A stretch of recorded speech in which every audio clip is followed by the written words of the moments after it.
Hello there, Sarah from 17 once again. This is my Call of Duty 4 Remastered Veteran walkthrough. This is the 13th mission. It's called Sins of the Father. You begin this with, I think it's the R700, which is this sniper rifle. It's a very sexy bolt action.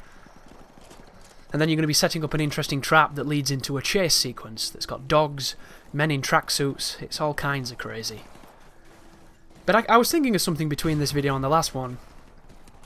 If you want to see Call of Duty 4 Veteran without playing Call of Duty 4, you can do that right now on the Xbox One and on the PS4.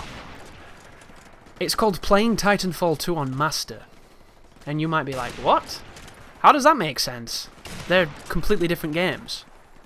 Which is true, I'm not going to argue that. But, you know when you play Master difficulty on Titanfall 2, when you pop out of cover, the moment you pop out of cover, the enemy hits you. And it hits you so fast, it shocks you, because you're not used to being hit so fast.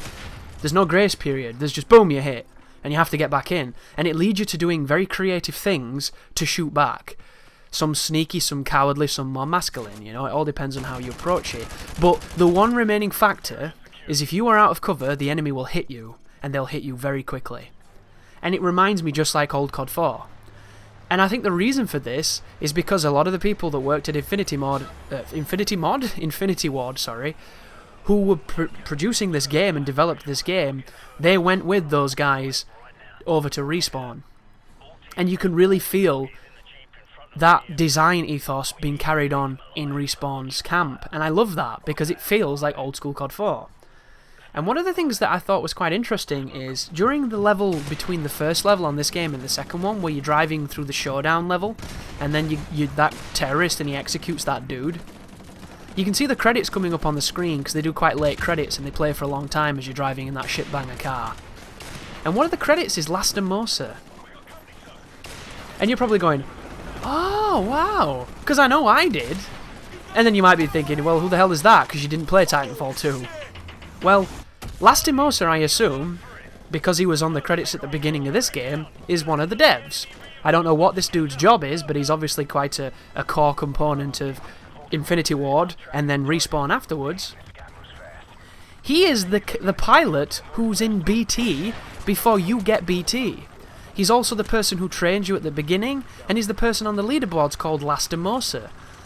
And it's just that interesting thing of, that dude, that developer, came from this, and COD 2 potentially, and maybe even Medal of Honor, depending on how long he's been with Vince and everybody.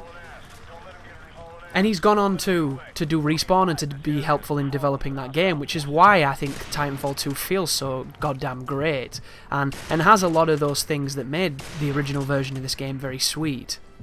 And you can really see the spiritual succession of the Modern Warfare stuff in Titanfall. And it's in the animations, it's in the feel of the guns, it's in the feel of the movement, it's in a lot of things that Call of Duty has moved in subsequent ways away from, with their focus on essentially imitating Titanfall, which I find to be very interesting. And it's not something I've talked about too much, and because this level is so easy on this version, I don't really have to tell you too many strategies here. All I can tell you is, on the original version, some of the close-quartered corridors coming up in those alleyways were really dangerous, and this one, not so much. So just enjoy yourself, use your AK because it's amazing, wallbang, wallbang, wallbang, and throw grenades. But what do you think about this, guys? I don't really think too much on this tangent, but it's worth speaking of because it's important to this series and it's important to Call of Duty. COD was a trendsetter for a long time. It was at the forefront of its own frontier, forging ahead, bringing innovation. And then something changed, you know.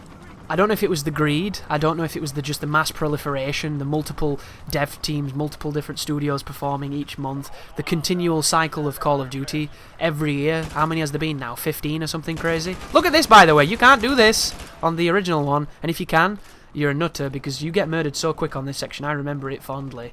But look how aggressive I'm being. And somebody said you'll have to play the original COD 4 on stream, and I think I'm going to do that.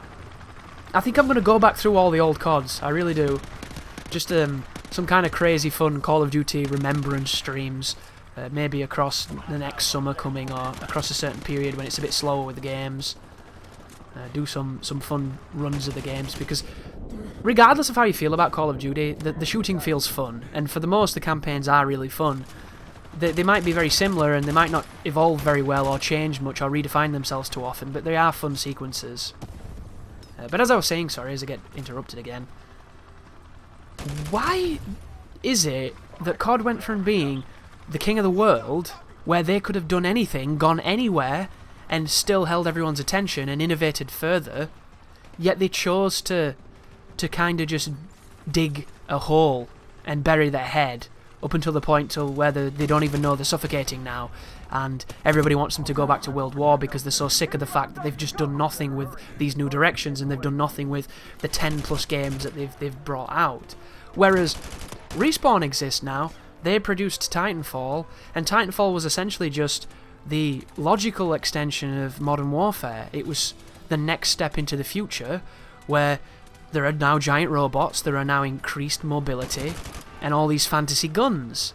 And Titanfall was a huge success to the people that played it, but unfortunately died out quite quickly because of various reasons. But regardless of the reasons, all the people who played Titanfall for the most came back saying rather positive things, even if it wasn't their kind of game, even if they'd rather play Battlefield. For the most, there was kind of that consensus that Titanfall was a solid game. So I wonder why it is that Call of Duty then went on to try and imitate this new competitor that had none of the pedigree other than the devs, you know, the legacy of those developers. It had nothing. It built itself, much like Call of Duty did back in the day, so why follow it so closely? Why imitate it so perfectly? And I say perfectly almost ironically, because it's not a perfect imitation. No, that's wrong. It is a perfect imitation because it's an imitation. And one of the things I find hilarious about imitating things is they never capture the spirit. So regardless of how much it looks, it sings, it dances like the thing it's meant to be, it never feels like it. And that's why Infinite Warfare feels like dog shit when you run on walls, because you've played Titanfall, because you've played Mirror's Edge, these other games that did this mechanic way better, and then you play it in that and it's half cooked, you know, it's half measured and it doesn't feel good. This is great, by the way, I love these rooms, but once again, I know I'm repeating myself ad nauseum here, this type of stuff is just not possible on the original COD 4, because if I'd have turned around that corner and there was a guy there, he would have killed me. It really is looking bullshit in a lot of ways, but this game is a lot less of it, so maybe you'll like that as I try and wallbang a guy who rushes a doorway and then I sit behind a nice sofa and it saves my life. There's my Spetsnaz guy, hesitated and he died. Wonderful, MP5 god tier. But it's interesting, isn't it, to see a franchise imitate another franchise when it's essentially King of the Hill, and I don't know why they did that.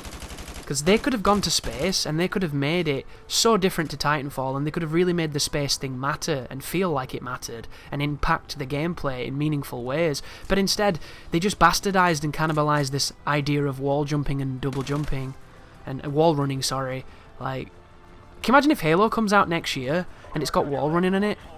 That'd be depressing. That's almost as depressing as when they added ADS, because as much as I prefer ADSing, Halo was a hipfire game. It came from a generation of games where hipfire was what you did.